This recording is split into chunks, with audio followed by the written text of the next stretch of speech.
नमस्कार दोस्तों, स्वागत है आपका आपके अपने यूट्यूब चैनल मन अप स्टोरीज में। दोस्तों, ये कहानी चल रही है माता पिता वर्सेस सास ससुर और इसके लगभग 4 वीडियो अपलोड हो चुकी हैं।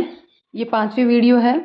दोस्तों, वो पहले की वीडियो आपको अगर पढ़नी है तो नीचे डिस्क्रिप्शन बॉक्स में वृद्धाश्रम नाम से प्लेलिस्ट दी हुई है, उसमें जाकर के वो वीडियो पढ़ लीजिएगा और देख लीजिएगा। और नेक्स्ट वीडियो ये जो है, चलिए अब इसको हम शुरू करते हैं। अब उसे निकलना होगा, इसलिए आया और मुख्य सेविका को माँ की सारी दवाइयाँ समझा दी। मुख्य सेविका को माँ का प्रिस्क्रिप्शन भी दिया। पैसा पहले ही जमा हो चुका था। सभी औपचारिकताएं देव ने ही सफलतापूर्वक पूरी की। देव ने अपना फ़ोन नंबर भी दिया। दूसरे शब्दों में देव ने कनक की माँ के स्थानीय अभिभावक की जिम्मेदारी ली। वह घड़ी आखिर आ ही गई। कनक माँ के माथे को चूमने के बाद अपना बैग लेकर कमरे से निकल गई। आंखें धुंधली हो गई। वह दरवाजे पर एक पल के लिए रुकी, पीछे मुड़कर अपनी माँ को देखा। माँ उसे ही देख रही थी। माँ की आंखों की असहाय चमक ने उसकी छाती को भर दिया। कनक अपनी माँ की नज़रों का सामना नहीं कर पाई। वह भागकर कार में आकर बैठ गई। कनक कार में बैठे पूरे रास्ते रोती रही। एक बेटी होने के बावजूद उसने अपनी माँ को पूरी तरह से दूसरों के जिम्मे छोड़ दिया। इसी अपराध बोध की भावना से वह जल रही थी। आधी रात को पीहू के रोने की आवाज़ सुनकर कनक की नींद खुल गई। पीहू रो रही है, इसका मतलब उसे भूख लगी है। माँ को वृद्धाश्रम में छोड़कर आने के बाद कनक इतना थक गई थी कि आते ही वो सो गई। पीहू को रात में शायद पेट नहीं भरा है। कनक उठकर रसोई घर में चली गई। कल फ्लैक्स में गर्म पानी रखना भूल गई, इसलिए अभी थोड़ा गर्म पानी उबालकर पीहू को सेरेलैक्स खिला देती हूँ। गैस पर पानी रखकर आंखें खिड़की के बाहर चली गई। सीना धक से रह गया। ऐसा लगा जैसे अंधेरे में खिड़की की बगल से कोई गुजर गया। कनक के रोंगटे खड़े हो गए। बिल्कुल पापा की तरह था। कनक किचन से बेडरूम की ओर भागी। देव गहरी निंद्रा में था। सोचा देव को उठाऊं, लेकिन देव को नींद में जगाने पर उसे गुस्सा आता है और देव भूत प्रेत पर विश्वास भी नहीं करता। हो सकता है कि देव उसकी बातें सुनकर उसे डांट दे। कनक भी भूतों में विश्वास नहीं करती, लेकिन आज एक अनजाने से डर ने उसे घेर लिया। पीहू को कुछ खिलाने की जरूरत है। एक बार सोचा कि सास को बुलाए, लेकिन वह भी बहुत थकी हुई होगी, सो रही होगी, और सास को क्या कहेगी, पापा का भूत दिखा है। पापा उसे जीवन भर इतना प्यार करते रहे, वह क्यों आएंगे बेटी को डराने। कनक तो पापा की परी है और कनक के लिए पापा मतलब प्यार का स्पर्श। उसने एक बड़ी टॉर्च ली और खिड़की के बाहर रोशनी चमकाई। नहीं, कुछ भी तो नहीं है। तो क्या वह मन का भ्रम है? किसी तरह वह किचन में घुसी और पहले खिड़की बंद की। शरीर में एक अजीब सी कपकपी हो रही थी। उसने गर्म पानी किया और बेडरूम की तरफ भागी। उसने मन ही मन निश्चय किया कि रोज रात को फ्लैक्स में गर्म पानी भरकर ही रखेगी, ताकि आधी रात को उठना ना पड़े। महीने भर पहले भी जब पापा जिंदा थे, कनक अपने पापा को देखने के लिए उत्सुक होती थी, लेकिन आज भूत रूपी पापा को देखकर डर लगने लगा। कनक जैसी बहादुर लड़की भी दिन ब दिन अंधेरे को देखकर सिहर उठने लगी। रात में अब वह बाथरूम जाने से बचती थी। शाम को अकेले बालकनी में जाने की हिम्मत नहीं होती। जब वह अंधेरा देखती तो वहाँ उसके पापा का चेहरा दिखाई देने लगता। रात को खिड़की के बाहर देखना बंद कर दिया। अगर घर में कोई नहीं होता तो रात को सारे दरवाजे खिड़कियां बंद कर देती थी।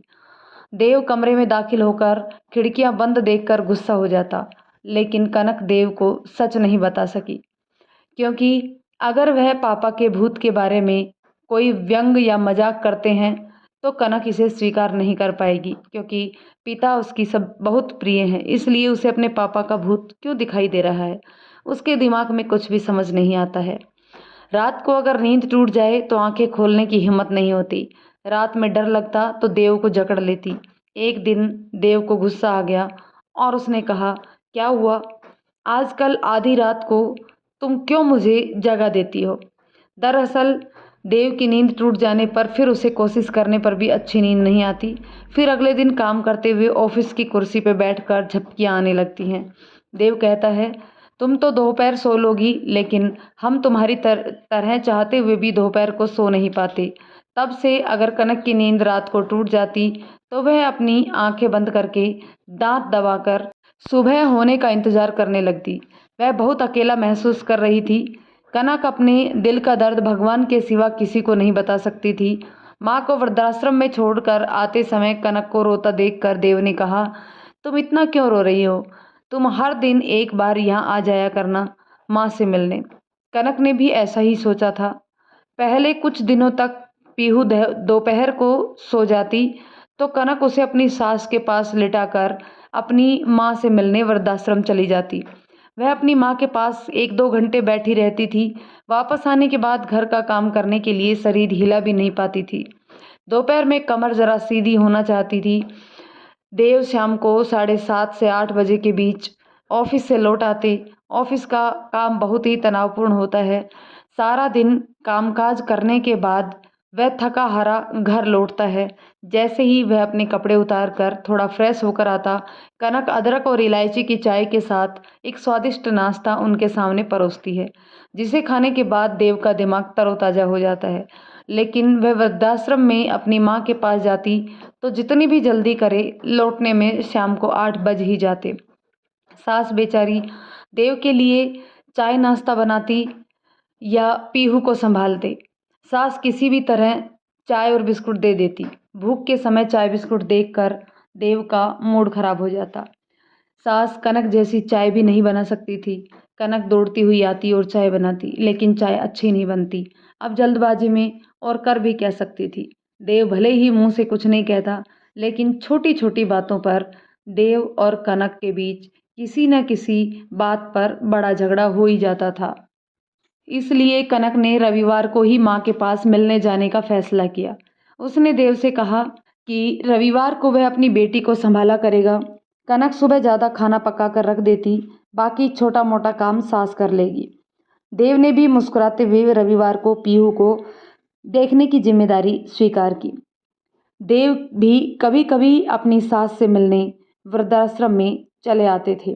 कभी कभी पीहू को भी कनक ले आती, लेकिन पीहू को ले आने से कनक अपनी माँ की ठीक से देखभाल नहीं कर सकती।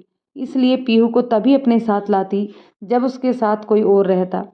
कनक की सास भी कई बार यहाँ आई माँ से मिलने। 3-4 बार ननद भी आई। एक बार ननद की सास भी आई माँ से मिलने। ननद ने कहा, भाभी तुम्हें जब कभी अपनी माँ से मिलने जाना हो तो 2 घंटे पहले मुझे बता देना, तो मैं तुम्हारे घर पहुँचकर पीहू की देखभाल कर दूँगी। कनक खुद को धन्य महसूस करती है कि उसके ससुराल वालों ने उसकी इतनी मदद की है। देव हर रविवार को सुबह बाजार से कनक की माँ की मनपसंद चटपटी चीज़ें लेकर आता। वृद्धाश्रम का खाना खराब नहीं था, लेकिन यह तो संभव नहीं है कि माँ की मनपसंद के हिसाब से ही खाना बनेगा। इसलिए हफ्ते में एक दिन कनक अपनी माँ की पसंद का खाना बनाकर माँ को अपने हाथों से खिलाती थी। रविवार को कनक दोपहर 12 बजे से लेकर रात 8 बजे तक अपनी माँ के साथ रहती।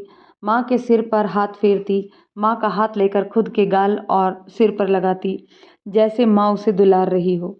रोना आता पर बहुत मुश्किल से खुद को रोके रहती, क्योंकि माँ को किसी भी तरह दुखी नहीं करना चाहती थी।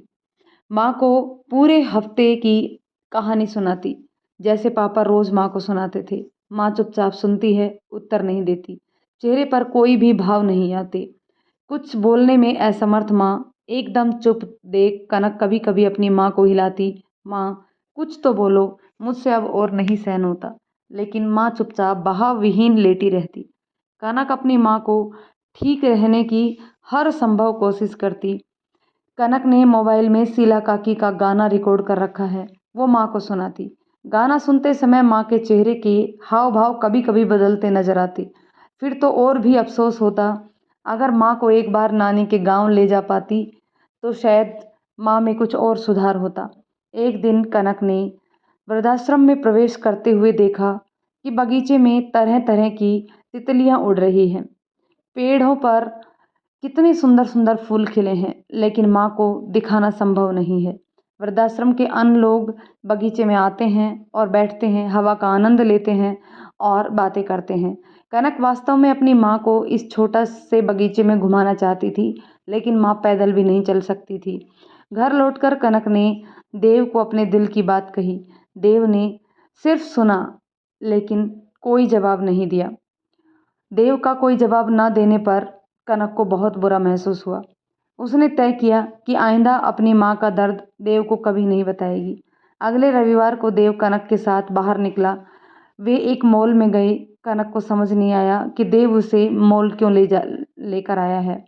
देव एक व्हील चेयर की दुकान में घुसा। उसने एक व्हील चेयर खरीदी। फिर वह टैक्सी से सीधे वृद्धाश्रम आए। कनक सोच ही रही भी नहीं सकती थी कि देव उसकी इच्छा की इस तरह कदर करेगा। कनक चाह रही थी कि देव को एक जादू की झप्पी दे दे। फिर याद आया कि वो टैक्सी में बैठे हैं। देव की लाई हुई व्हील चेयर देखकर मुख्य सेविका और सभी नर्सों ने कनक से कहा, तुम बहुत खुशनसीब हो जो तुम्हें ऐसा पति मिला है। दामाद होकर भी सास का इतना ख्याल रखता है। यहाँ के बुजुर्ग लोगों का बेटे भी अपने माता पिता को देखने तक नहीं आते। कनक जानती है कि समाज में रहने वाली अन्य लड़कियों की तुलना में वह अपनी माँ के लिए अधिक कर पा रही है। कम ही ससुराल वाले स्वीकार करेंगे कि वह हर रविवार को वृद्धाश्रम आकर अपनी माँ से मिले। देव और सास रविवार को पूरे दिन पीहू की देखभाल करती हैं। यह कोई कम नहीं। देव जैसा दामाद वास्तव में बहुत दुर्लभ है। रविवार की दोपहर कनक अपनी माँ को नर्स की मदद से व्हील चेयर पर बैठाकर बगीचे में ले जाती है। एक छोटे बच्चे की तरह माँ को बगीचे के चारों ओर दिखाती है। वह जब भी किसी तितली को देखती है तो अपनी माँ को दिखाने के लिए इशारा करती है या फिर कुर्सी को उस दिशा में घुमा देती है। कुछ गिलहरियों को देखकर कनक इतनी खुश हुई कि अगली बार से अपने साथ गिलहरियों के लिए बादाम लाने लगी। बादाम खाने के लिए गिलहरियाँ कनक के हाथ पर भी चढ़ जाती थी। कनक अपनी माँ को उस झरने के पास ले जाती जिस स्थान पर वृद्धाश्रम के बाकी बुजुर्ग बैठकर गपशप करते, हंसी ठहाके लगाते। कई वृद्धाएं गीत गाती। कनक उन बुजुर्गों के पास माँ को लेकर बैठती थी, सभी से बातें करती। न जाने माँ को कितना मज़ा आता है, लेकिन कनक को उन बड़े बुजुर्गों से बात करना बहुत अच्छा लगता है। सबकी अलग अलग कहानी है, लेकिन दर्द सबका एक ही है, पर सब खुश हैं। बड़ी बात यह है कि खुशी दिखाने की कोशिश करते हैं। वहाँ के बुजुर्गों ने कनक की बहुत प्रशंसा करते हैं। वृद्धाश्रम में रहने वाली गीता काकी ने एक दिन कनक से कहा, तुम जो कर रही हो अपनी माँ के लिए, बहुत कम लड़के लड़कियाँ ऐसा कर सकती हैं। गीता काकी की बेटी विदेश में रहती है। उनकी देखभाल के लिए और कोई भी नहीं है, इसलिए वो वृद्धाश्रम में रहती हैं। एक और चाची हैं जिनका इकलौता बेटा भी विदेश में है, इसलिए वह फ्लैट बेचकर यहाँ आ गई। वृद्धाश्रम में रहने वाली बिमला काकी ने कहा, बेटा बहू दोनों काम करते हैं, बहुत व्यस्त रहते हैं। वे काम के कारण अक्सर बाहर ही रहते हैं और हम पूरे दिन घर में अकेले रहने पर मन नहीं लगता, इसलिए यहाँ वृद्धाश्रम आ गई। बेटा यहाँ आने नहीं देना चाहता था। उसे डर था कि आस पड़ोस परिजन दोस्त माँ को वृद्धाश्रम छोड़ जाने पर क्या कहेंगे, पर यहाँ रहना वाकई अच्छा है। सबके साथ दिन बिताना। हाँ, कभी कभी उनके बेटे देखने आ जाते हैं। एक चाची ने कहा कि उनकी बेटी की शादी कोलकाता में हुई थी और वो लोग दिल्ली में रहते थे। पति की रिटायरमेंट के बाद दिल्ली में रहने का कोई मतलब नहीं था, इसलिए उन्होंने कोलकाता में आकर एक फ्लैट खरीदा, बेटी दामाद के नज़दीक रहने के लिए। लेकिन इस उम्र में पति के लिए बाजार, हाउस टैक्स, बिजली बिल, गैस बुक आदि करना संभव नहीं हो रहा था। घुटने के दर्द के कारण चाची भी घर का काम नहीं कर पाती थी। रसोईया महीने के आधे दिन नहीं आती। नौकरानी का भी यही हाल था। दोनों का शरीर भी ठीक नहीं चल रहा था। एक रात पति की तबीयत बहुत बिगड़ गई। चाची अपनी बेटी को सूचना देने के लिए दौड़ी, लेकिन उस रात उल्टे बेटी दामाद को उन लोगों के कारण बहुत तकलीफ हुई, इसलिए दोनों इस वृद्धाश्रम में आ गए। अब उनका सारी जिम्मेदारियां वृद्धाश्रम वाले उठाते हैं। दोनों यहाँ बहुत अच्छे हैं। सप्ताह में एक बार डॉक्टर आते हैं चेकअप करने। जब शरीर बिगड़ता है तो मुख्य सेविका एम्बुलेंस बुलाती है और उसे पास के नर्सिंग होम में भर्ती करवाती है। बेटी अपने परिवार में सुख शांति से है। कोशिश करती है महीने में एक बार आकर हमसे मिलने आए।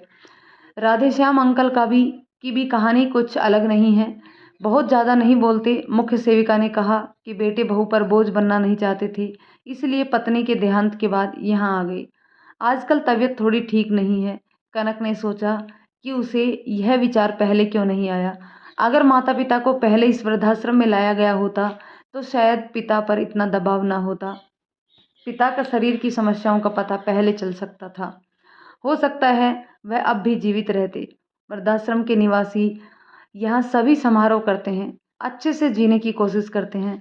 सभी का जन्मदिन छोटे छोटे तरीकों से मनाया जाता है। पापा को गाना सुनना, बगीचे में काम करना, फूलों के पौधे लगाना, कहानियाँ सुनना सुनाना बहुत पसंद था। वृद्धाश्रम के बारे में सही जानकारी न होने का कनक को बहुत अफसोस हो रहा था। कनक को पता है कि माँ यहाँ ठीक नहीं है। पापा ने जिंदगी भर माँ का जिस तरह से ख्याल रखा, यहाँ उन्हें वैसा नहीं मिलता। पापा माँ का एक छोटे बच्चे की तरह ध्यान रखते थे, माँ के सिर को सहलाते थे, माँ का हाथ चूमते थे और पूछते थे, तुम खुश तो हो ना। पापा माँ को देखकर ही उनकी ज़रूरत समझ जाते थे, फिर वह उस ज़रूरत को बड़े प्यार से पूरा करते। पापा आज यहाँ नहीं है। कनक को हर हाल में माँ की जिम्मेदारी उठानी होगी, लेकिन कनक बंधी है। खुद की इस एक क्षमता पर बहुत गुस्सा आता है। वह हर चीज़ से दूर भागना चाहती है। कभी कभी उसे पापा पर गुस्सा आ जाता है। अगर पापा ने अपने शरीर का भी ध्यान रखा होता तो माँ की आज यह हालत नहीं होती। कनक सोचती है, अगर उसके पापा ने उसे और अधिक पढ़ाया होता और बिना शादी किए उसे अपने पैरों पर खड़े करते तो वह आज और अधिक स्वतंत्र होती। वृद्धाश्रम की नर्स या सेविकाएं खराब नहीं है, माँ का ध्यान रखते हैं, लेकिन अपनों का और दूसरों का ध्यान रखने में बहुत बड़ा अंतर होता है। कभी कभी नर्सों ने कनक से उसकी माँ की शिकायत की। माँ बाथरूम जाने के बजाय बिस्तर गंदा कर देती है। कनक उनकी शिकायतों पर क्या कहेगी। मन व्यथित हो जाता है। मन ही मन सोचती, माँ कुछ कह नहीं सकती, इसलिए तो उनके लिए एक अलग कमरा लेना पड़ा। इसमें बहुत खर्च आता है और चुकाती भी है, लेकिन फिर भी उन लोगों के सामने मीठा चेहरा दिखाना पड़ता है। अगर उन लोगों पर गुस्सा किया तो बाद में माँ को वे लोग चोट पहुंचा सकते हैं। जब माँ को उनके भरोसे ही छोड़ना है तो उनसे बैर क्यों करें। हालांकि उन लोगों को खुश रखने के लिए हर रविवार अपनी माँ के साथ उनके लिए भी खाना पकाकर ले आती है कनक। माँ की दवा ठीक से दी गई है या नहीं पता नहीं। कनक दवाओं को गिन कर देखती है कि 7 दिन में दवा कम हुई या नहीं, लेकिन कई बार दवा का हिसाब नहीं मिलता। यह समझना मुश्किल नहीं कि वे समय पर माँ को सही दवा नहीं देती। फिर भी कनक लौटते समय मुस्कुराते हुए कहती है, माँ को दवाइयाँ ठीक से दीजिएगा। वह जानती है कि इस जन्म में उसके पिता के समान उसकी माँ के देखने वाला कोई और नहीं है। वह खुद भी अपनी माँ की उतनी अच्छी देखभाल नहीं कर पाएगी। नर्सों को दोष देने से क्या फ़ायदा। खुद भी तो काम के दबाव में कई बार अपनी सास को दवा देना भूल जाती है। अपनी माँ को दिन ब दिन दुबली होती देख कनक बहुत दुखी होती है। शायद यहाँ का खाना माँ को अच्छा नहीं लगता। कई बार वो अपनी माँ के गले लग जाती है और माफ़ी मांगती है। किसी को कुछ कहे बिना घुटती रहती है। रात को लेटकर कनक तकिए को आंसुओं से भिगोती रहती है। गांव के मकान की अब तक रजिस्ट्री नहीं हुई है। सौभाग्य की बात है कि देव ने शहर में एक रजिस्ट्री कार्यालय ढूंढ लिया है जहां संपत्ति का रजिस्ट्रेशन किया जा सकता है। लेकिन अगर किसी की मानसिक स्थिति ठीक नहीं है तो उसका घर रजिस्ट्रेशन कराना संभव है या नहीं, देव नहीं जानता। शिवम का गांव के रजिस्ट्री कार्यालय में जान पहचान है, लेकिन माँ को वापस गांव में ले जाना संभव नहीं है। कनक मन ही मन सोचती है कि घर का बचा हुआ पैसा मिल जाए तो वह एक बार और कोशिश करेगी अपनी माँ को अपने घर के नज़दीक रखने की। देव को कई बार माँ का दर्द बयां किया, लेकिन देव एक बार के लिए भी ये नहीं कहा कि माँ को घर ले आओ। देव केवल यही कहते हैं कि मुख्य सेविका से शिकायत करो। दोस्तों, इस कहानी के इस पार्ट को अभी यहीं ख़त्म करते हैं। मिलते हैं नेक्स्ट पार्ट में। तब तक के लिए आप कमेंट करके बताइएगा कि ये कहानी आपको कैसी लग रही है। यदि ये कहानी आपको पसंद आ रही है तो प्लीज़ कहानी को लाइक शेयर करें और चैनल पर नए हैं तो चैनल को सब्सक्राइब ज़रूर कर लें। धन्यवाद दोस्तों।